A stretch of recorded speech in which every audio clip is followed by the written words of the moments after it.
이제 친구 관계, 뭐 자식 간의 관계에서 뭐 사실 뭐 다투기도 하고 사이가 안 좋을 때도 있죠. 그때 우리가 가장 하는 말이 있습니다. 많이 하는 말이죠. 자주 하는 말이죠. 우리도 모르게 정말 이해가 안 돼. 저 사람 정말 이해가 안 된다. 이런 얘기를 좀 어떻게 보면은 우리가 기억도 안 날 정도로 많이 저도 많이 하고요. 그래서 이렇게 우리는 그 누군가를 이해하는 게 때로는 굉장히 힘들 때가 있습니다. 사실 근데 우리 관계를 함에 있어서 누군가를 상대방을 이해하는 것이 굉장히 중요합니다.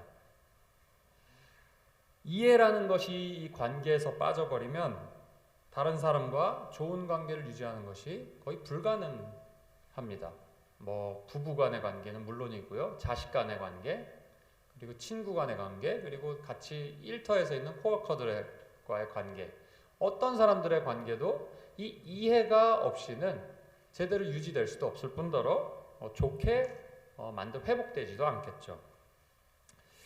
그래서 저희가 보통 이제 부부싸움 하거나 이제 저도 이제 상담을 받아보면은 보통 대부분은 다 맞아요. 맞는 얘기를 해요. 본인들의 입장이 있습니다. 다. 근데 결론적으로 서로 이해를 안 합니다.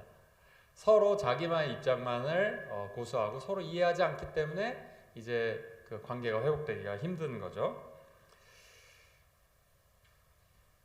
근데 사실 우리가 생각해보면 우리가 믿는 이 복음이라고 하는 것이 사실 이해의 신앙이라고 볼 수 있습니다. 하나님이 우리 죄인을 먼저 이해하셔서 그 아들을 보내시고 죽게 하셔서 우리가 새 생명을 얻었다는 것이 복음이잖아요.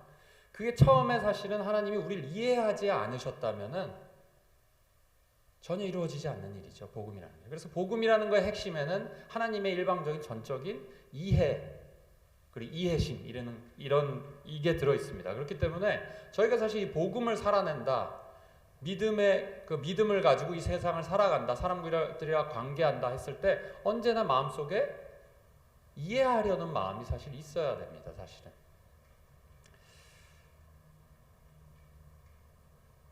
그래서 이 복음의 능력이 드러나는 삶은 바로 이 이해가 많은 내 삶 속에서 이해가 많아지는 삶이라고, 헤아림이라고도 하죠. 이해가 많아지는 삶이라고 볼 수 있겠습니다.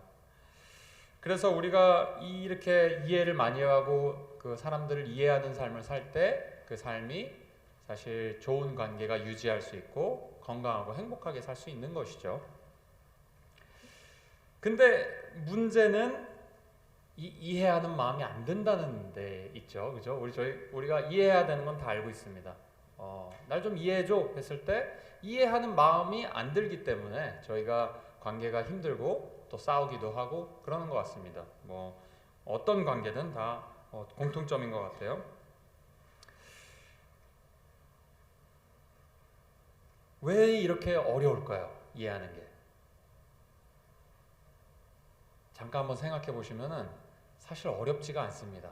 근데 어려운 이유가 뭐죠? 우리 마음이 이 이해라는 것은 그냥 말로만 한다고 해서 되는 일이 아니라 이제 마음속에서 우러나와야지 정말 이해가 되는 것이죠. 그래서 이 이해라는 것은 마음속 어딘가 우리 내면에서 일어나는 어떤 일이기 때문에 그렇습니다. 근데 그걸 우리가 컨트롤하지 않죠. 어떻게 보면 죄성이라고 말할 수 있을 것 같아요. 우리가 알면서도 바꿀 수 없는 것, 아는 대로 좋은 게 뭔지 아는데도 내가 할 수 없는 것, 참 죄성이죠. 우리가 얼마나 지독하게 이 죄와 싸우고 있는지 사실은 어떻게 보면은 그 매일매일 죄의 영향을 받으면서 우리 마음속에서 살아가는지 어떻게 보면 알려주는, 볼 수 있는 증거라고 할 수 있겠죠. 오늘 그래서 로마서 8장의 말씀은 사실은 굉장히 다 아시는 말씀일 겁니다. 근데 어떻게 보면 신학적으로 굉장히 그 깊이가 있고 중요한 복음의 핵심적인 얘기를 하고 있지만 이것을 저희가 적용하기가 좀 어려울 때가 있습니다. 좀 이렇게 위에 있는 얘기 같고 좀 어떻게 보면 어렵기도 이해는 하지만 적용하기 어려운. 근데 죄성이 남아있는 우리가 서로 이해하고 사랑하면서 살아갈 수 있게 도와주는 아주 중요한 말씀, 진리의 말씀입니다. 사실은. 그리고 오늘 말씀을 보면은 이해하면서 산다는 게 선택적인 게 아니고 우리 부르심을 받은 우리 그리스도인들에게는 의무라는 것을 너무 정말 강력하게 이 바울이 얘기하고 있죠. 그래서 한 사람의 신앙을 가늠할 때 그 사람이 얼마나 이해심에 있는가를 보면 알 수 있습니다. 자기 생각만 하고 자기 방식대로만 생각하는 사람들은 아무리 교회를 오래 나오건 나이가 많이 들건 사실 어린아이와 같은 신앙이라도 말할 수 있습니다. 사실은 이해심이 없다면요. 그래서 때로는 그 나이가 많이 드신 분들도 세상에 나아가면은 굉장히 이기적으로 행동하는 것을 많이 저희가 봅니다. 사실은 신앙적으로 없거나 신앙이 없거나 아니면 신앙적으로 아주 그 인펀스라 그러죠. 그 신생아 같은 그런 상태라고 볼 수 있습니다. 자, 그래서 우리가 오늘 그래서 되지 않는 이것을 오늘 해보려고 합니다. 그러니까 이해를 하려면은 우리의 마음이 먼저 바뀌어야 되겠고, 그리고 생각이 바뀌어야 됩니다. 방금 말씀드렸던 바뀌지 않는 이 마음, 오늘 말씀을 통해서 이 마음이 바뀌고 또 우리의 생각이 바뀌고, 그리고 결국은 또 그래서 세 번째로는 우리가 그것이 우리의 영광이라는 것을 저희가 오늘 말씀을 통해서 좀 배워볼까 합니다. 첫 번째로 그럼 마음입니다. 마음을 어떻게 바꾸나? 바뀌지 않는 마음, 내 자신도 바꿀 수 없는 나의 마음. 마음은 경험으로 바뀝니다. 경험으로 바뀌어요. 잠깐 설명을 드리면은 마음과 생각이 어떻게 다른가 이렇게 생각하실 거예요. 근데 마음은 어찌 보면은 생각을 하는 것의 큰 맥락이라고 보시면 됩니다. 큰 배경화면 정도로 생각하시면 될 것 같아요. 아무리 마음이 있어도, 아무리 생각을 하려고 해도 마음이 바뀌지 않으면 그렇게 안 되죠. 하지만 마음이 바뀌면은 저절로 생각이 그 마음의 방향으로 흘러나갑니다. 그래서 마음은 경험으로 바뀌는데 오늘 이 말씀 첫 번째 포인트는 그래서 그리스도의 정죄 방패를 내가 경험하면 내가 죄인을 이해하는 마음이 생깁니다. 그리스도의 정죄 방패를 내가 경험하면, 단순히 아는 것이 아닙니다. 이거는 경험했을 때 내가 다른 사람을 이해할 수 있는 마음밭이 만들어진다는 것이죠. 그럼 이 그리스도의 정죄 방패라는 것은 무엇일까요? 이 정죄라는 것은 사실 이해의 반대말이기도 합니다. 이해하는데 치명적으로 방해가 되죠. 그리고 우리의 죄성은 이 이해를 하기 전에 마음속으로 정죄부터 합니다. 여기서 정죄는 판단이랑은 다릅니다. 판단은 우리가 보통 판단하지 마라, 판단하지 마라. 사실은 성경에서는 두 단어가 다르게 쓰여져 있어요. 정죄와 판단이. 판단은 사실 저지입니다. 옳고 그름을 판단하는 것이기 때문에 우리에게는 분별력이라도 나와 있죠. 분별하는 것은 굉장히 필요합니다. 근데 그 정죄는 그 판단이 안 좋은 쪽으로 그냥 끝나버린 거죠. 그러니까 이미 나쁜 사람으로 판정돼 있는 겁니다. 저한테. 정죄라는 것은 판단을 하되 옳게 판단을 한 것이 아니라, 정죄라는 것은 안 좋은 쪽으로 판단한 것이죠. 근데 이게 뭐 내 마음이 안 좋아서 괜히 오해일 수도 있지만, 진짜 그 사람이 잘못을 하고 죄를 지었을 때도 죄를 나쁜 쪽으로, 너는 그것은 죄이다, 안 좋은 쪽으로 판결 짓는 것도 정죄입니다. 그래서 꼭 나쁜 것만은 아니죠. 정의로운 것이 될 수도 있는 것입니다. 사실은.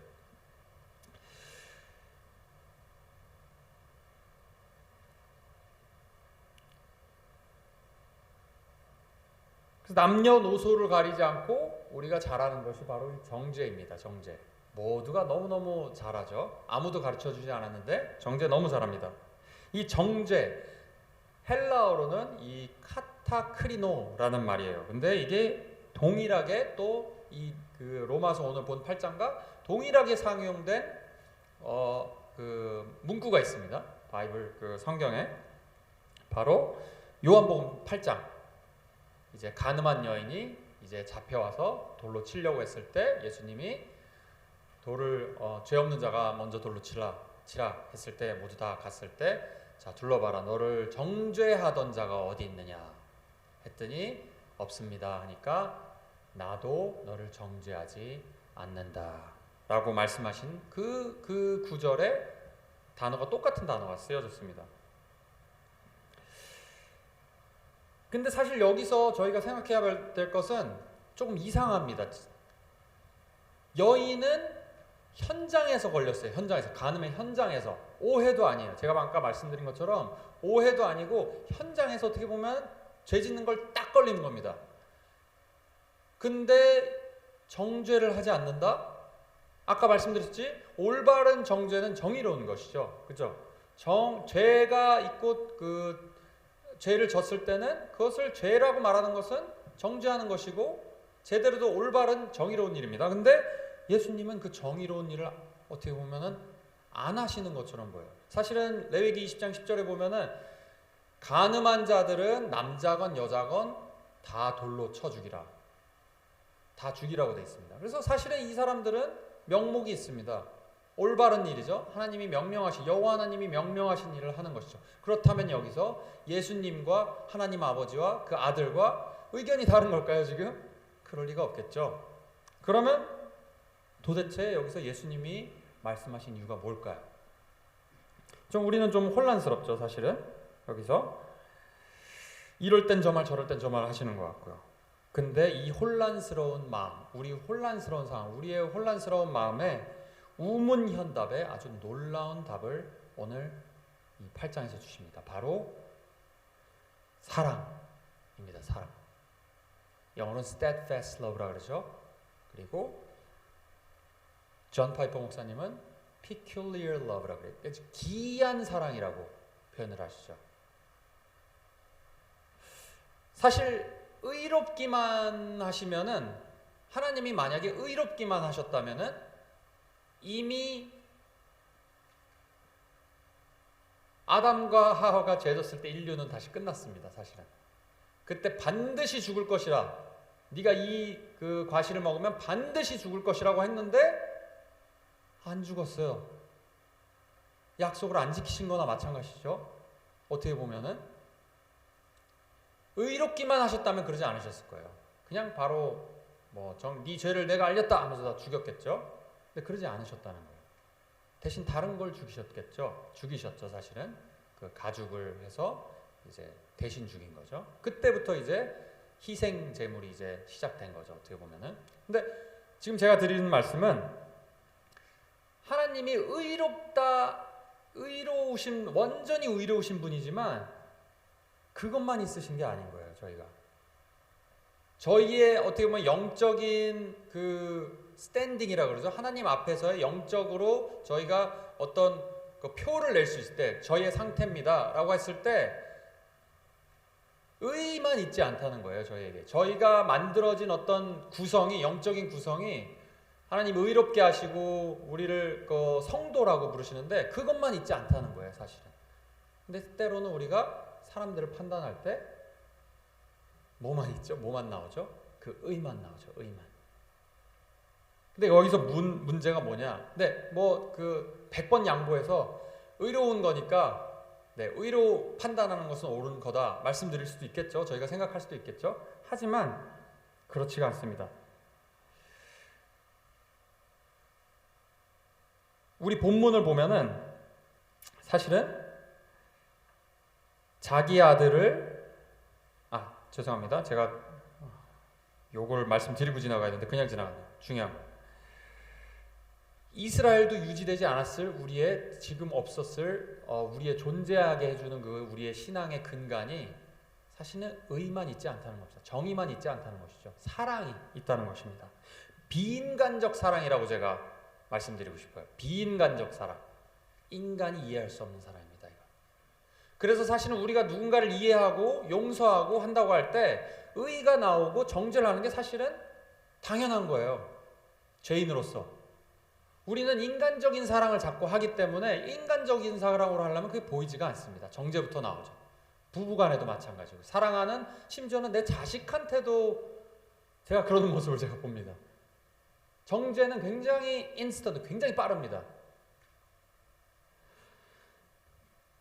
근데 이 비인간적 사랑 때문에 전 세계가 어떻게 보면 유지되고 있다고 봐도 무방한 거죠.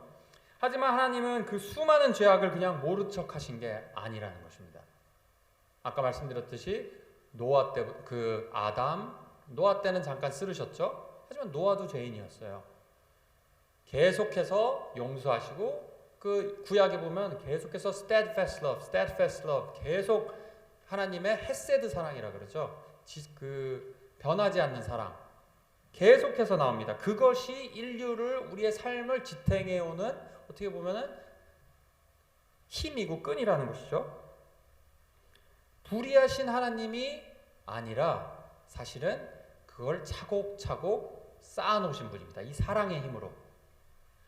의는 계속 유지가 돼야 돼요. 근데 계속해서 죄는 쌓여가고 있는데 이것을 처벌하시고 계속 유예를 하신 겁니다. 어떻게 보면 지금까지.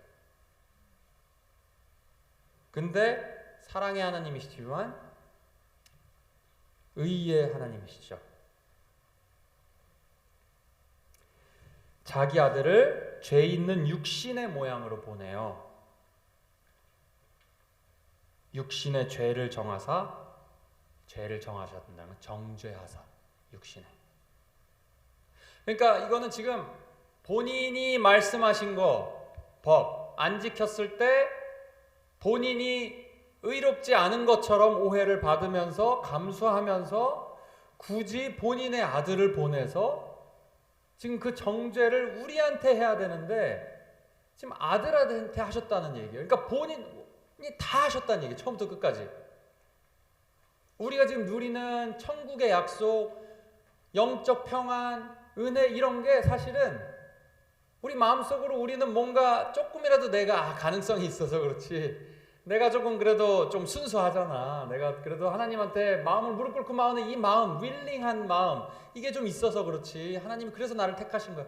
절대 아니라는 것이죠. 오늘 이 로마서를 보면은 전적으로 하나님이 그냥 사랑으로 일방적인 사랑이에요. 그냥 의로운 것만 봤더니 우린 다 죽어야 돼요. 사실 우리가 불행하게 여기서 좀 미저러블한 그 삶을 살아도 우리는 할 말이 없는 사람들이에요. 사실 다 아시잖아요. 우리 말 못할 죄들 역사 우리의 삶에 뒤돌아보면은 누구도 깨끗한 사람 없잖아요.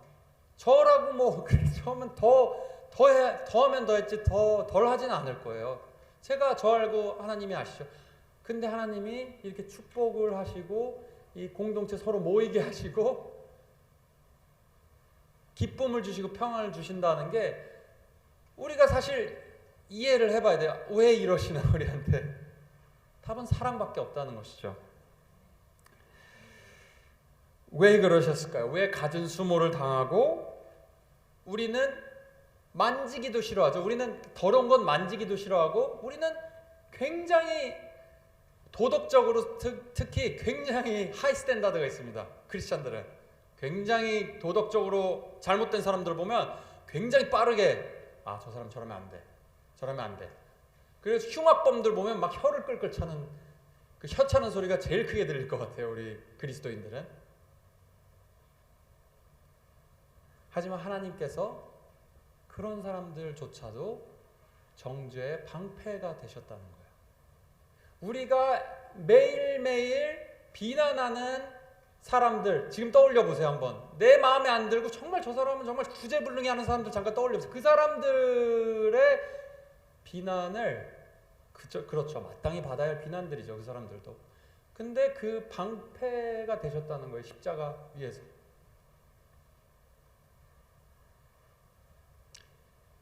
질문은 왜입니다. 왜 그러셨을까? 왜? 저도 사실 뭐 신학을 공부하고 목회자를 하고 있지만 아직도 사실 여전히 왜에 대한 대답은 모르겠습니다. 사실 왜 먼저 사랑하시는지 우리를.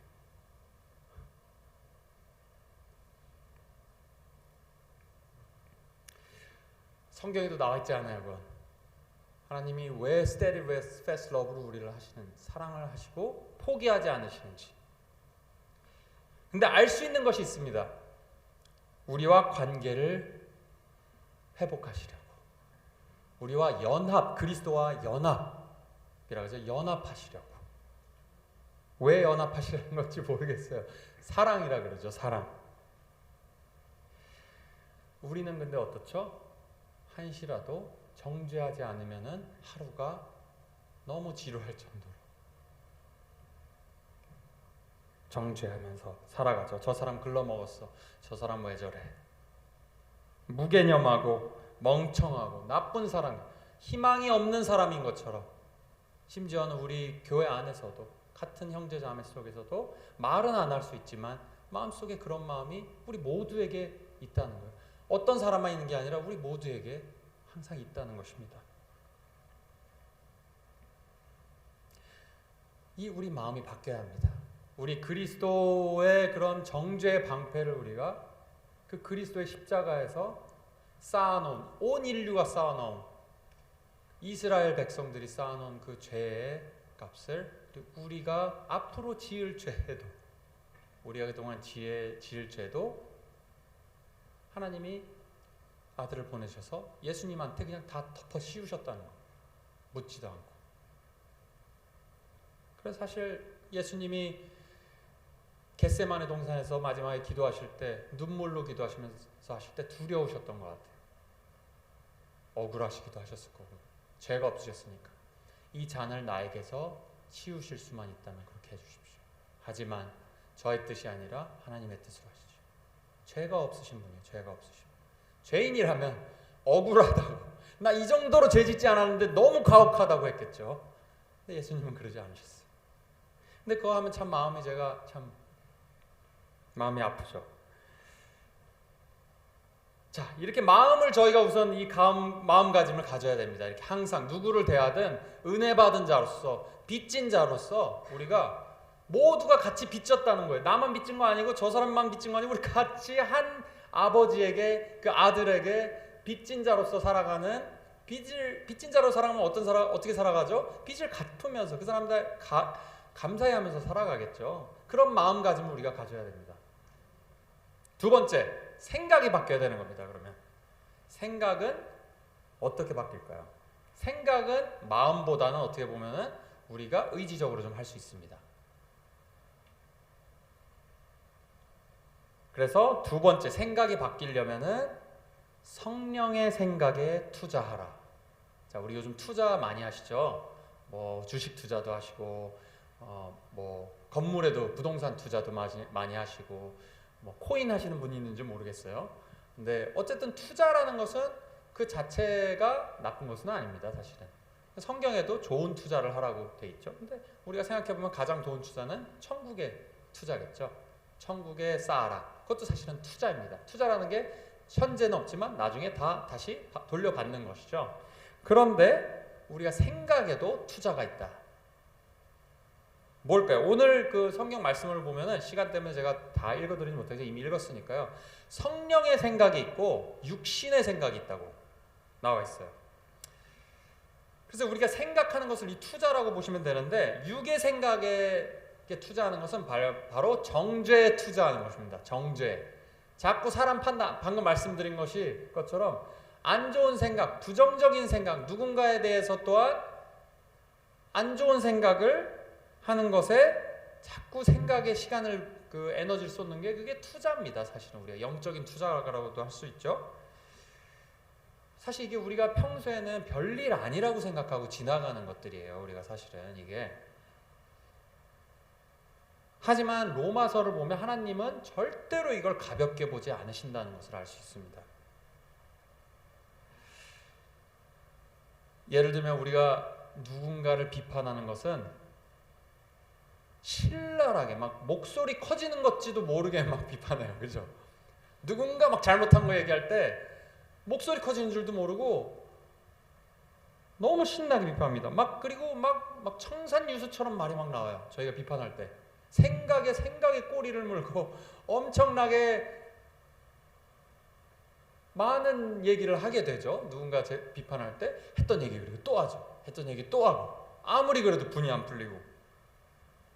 근데 6절에 보면 육신의 생각은 사망이요, 이렇게 되어 있습니다. 누군가 정죄하는 것은 죽음과 직결되어 있다는 거예요. 죽음이 뭐죠? 정죄하면 정죄할수록 내 영혼이 굳어져 가는 것처럼 죽어간다는 겁니다. 그 사람은 듣지도 못해요, 사실. 근데 내 영혼이 죽어간다는 거예요. 딱딱하게 온기도 없이 차갑게 굳어간다는 거예요. 마음이 선한 마음과 활기를 점점 잃어가는 거예요. 얼음장처럼 차갑고 딱딱히 굳어지는 것이죠. 그리고 무엇보다도 정죄한다는 것은 하나님을 공격하는 것이라는 것이 사실 다소 좀 충격적입니다, 저희한테는. 오늘 말씀해 보면은 대적한다고 돼 있어요, 육신의 생각은. 이 정죄하는 것이 우리는 가볍게 너무 하고 하루 기억도 안 나고 지나갑니다. 하지만 사실 하나님 보시기에는 이게 하나님을 대적해버리는, 하나님을 공격해버리는, 하나님한테는 굉장히 큰 일입니다, 이게. 근데 다시 한번 생각하면 그래도 하나님은 우리를 기다려주시고, 하나님의 대부분의 것은 우리가 기도를 많이 하지만 하나님의 대부분의 하시는 일은 기다리시는 일 같아요, 우리를.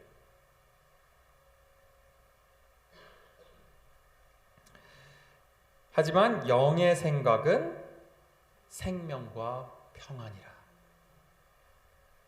성령의 생각은 이해하고 용서하는 데 계속 투자하는 것이에요.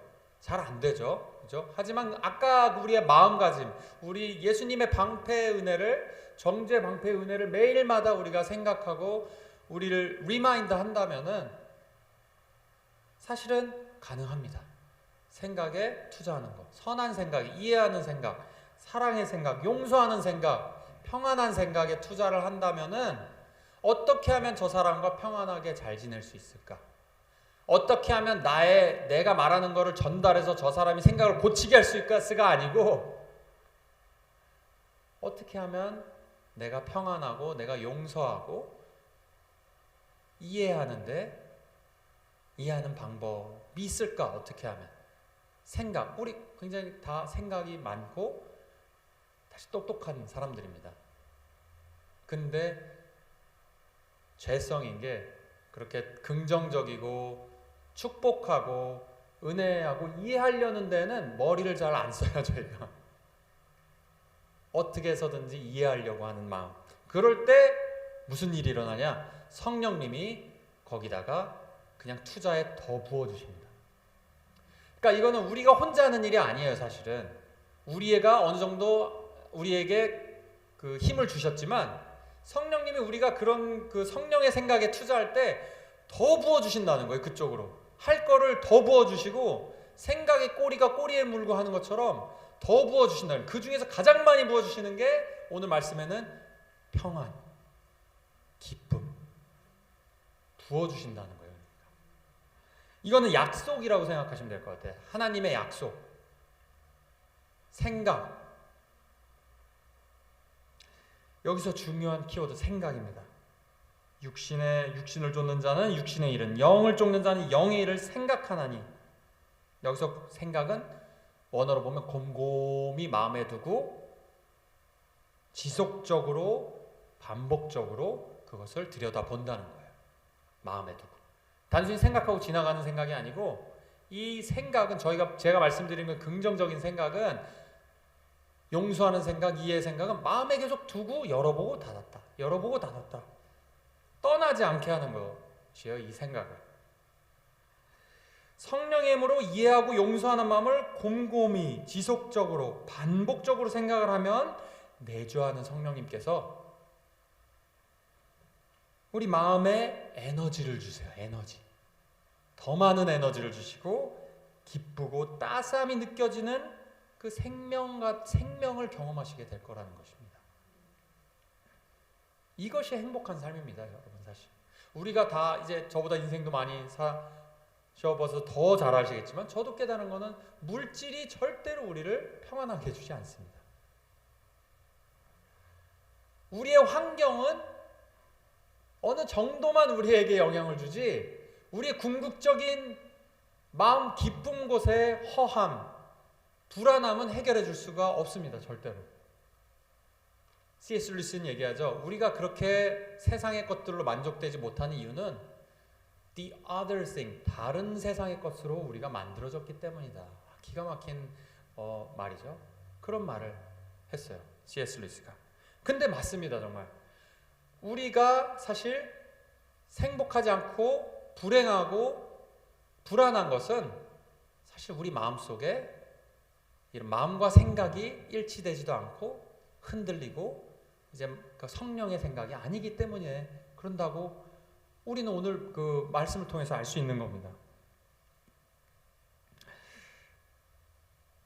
결코 좋은 일이 쉬운 일은 아니죠. 사실 누군가 나한테 일방적으로 상처를 주고 그 상처는 마음의 상처는 굉장히 오래 갑니다. 피부의 상처는 며칠 몇 달이면은 몇 주 몇 달이면 다 아뭅니다. 아무리 큰 상처도. 근데 마음의 상처는 10년, 20년, 30년 평생이 가도록 앞서지지가 않죠. 사실 마음의 상처. 그것을 내가 용서하려고 이해하려고 하는 거는 사실 굉장히 힘든 일이에요. 고난스럽습니다. 사실. 그래서 세상에서는 사이콜로지들은 그냥 잊어버리고 let it go 하라고 합니다. 그냥 용서할 필요도 없다. 그냥 풀어줘라 라고까지 말을 해요. 왜냐하면 그거게 자체가 안고 사는 게 고난이기 때문에. 하지만 여기서 비밀이 있습니다. 여러분. 마지막 세 번째 포인트입니다. 이 고난을 마지막에 제가 읽어보겠습니다. 현재의 고난은 장차 우리에게 나타날 영광과 좋게 비교할 수도 없다. 자, 여기서 중요한 것은 굉장히 중요합니다. 여기서 좀 집중을 해주셔야 돼요. 고난이 지금 내가 다른 사람을 정죄하지 않고 성령의 능력에 의지해서 이 고군분투하는 게 사실 고난이라고 말씀드렸잖아요. 지금 상처를 받았을 때 내가 그걸 되갚지 않는 거 고난입니다. 이게. 근데 이 고난을 하나님이 나중에 내가 바꿔주겠다. 계산해가지고 계산기 두드려가지고 내가 그걸 바꿔줄게. 좀만 참아. 라는 메시지로 착각할 수가 있어요. 이게 근데 그게 아니에요. 여기 보면은 우리에게 나타날 영광이 나타날 영광. 너희 바꿔줄 영광이 아니고 너희 안에 나타날. 그러니까 우리가 받는 고난은 우리한테는 고난이에요. 근데 하나님이 보시면은 그게 영광이라는 거예요. 지금 그리스도도 예수님이 돌아가셨죠. 하지만 그리스도의 반대편은 영광이라 그러죠. 그리스도의 반대편은 빛난 영광이라 그러죠. 세상이 보기엔 실패지만 하나님 보시기엔 영광인 겁니다. 영광. 그러니까 하나님은 우리가 같은 걸 보는데 우리가 보는 것과 하나님과 보는 것이 다른 거예요. 어떻게 보면 우리는 고난으로 보지만 하나님은 그걸 영광으로 보신다는 겁니다. 그리고 더 영광을 하나님의 계산법은 1대1이 아닌 것 같아요. 그 좋게 비교할 수도 없이 그 영광에 대한 기쁨을 약속해 주시는 거죠. 제가 보기엔 그 기쁨이 너무 커서 지금도 넘쳐 흘러서 미래께 지금도 누릴 수 있는 것 같아요. 저는 우리가 누리는 누군가를 용서했을 때 누리는 어떤 평안이 있잖아요. 기쁨이. 그게 너무 미래께 그 성질이 너무 커서 그 영광이 기쁨이 지금도 막 조금씩 맛볼 수 있는 거 아닌가. 넘쳐 흘러서.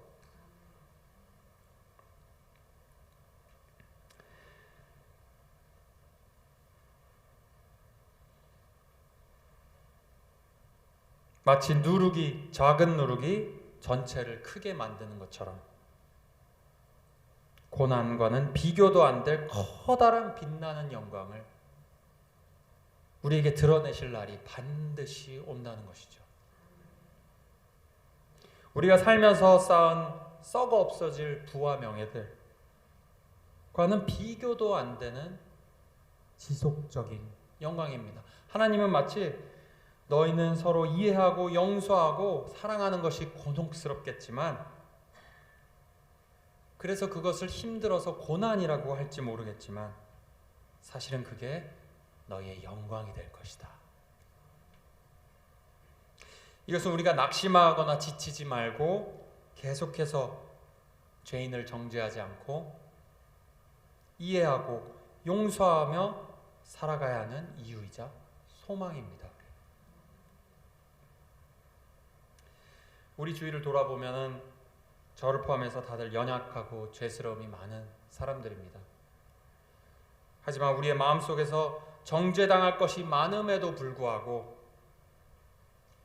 나를 정죄하지 않으시는 예수님의 그 방패의 사랑, 큰 희생의 사랑을 알고 우리도 정죄를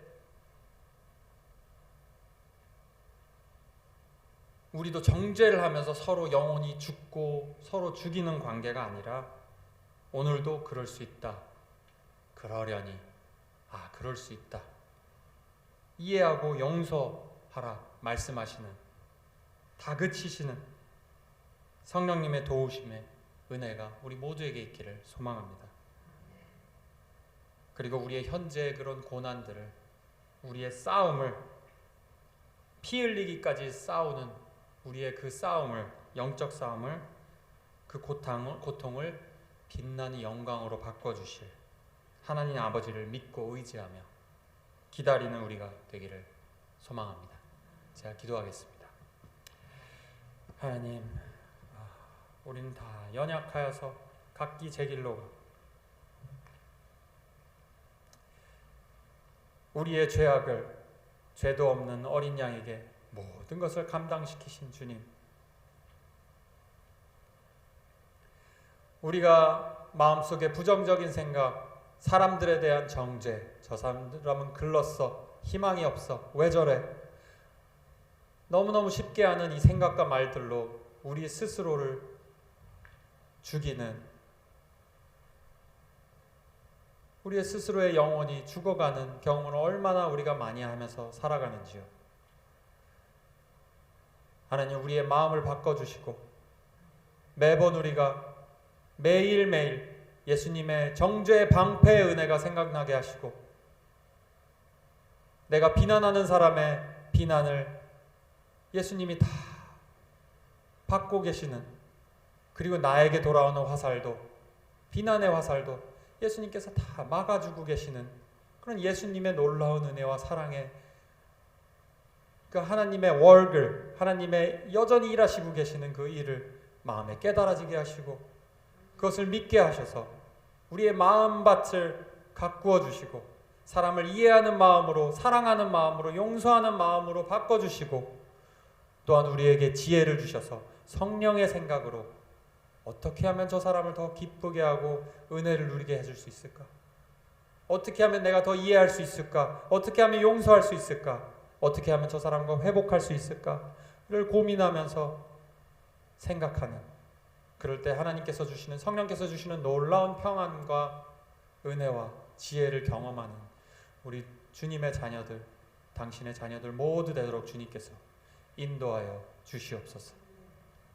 예수님의 이름으로 감사드리며 기도합니다. 아멘.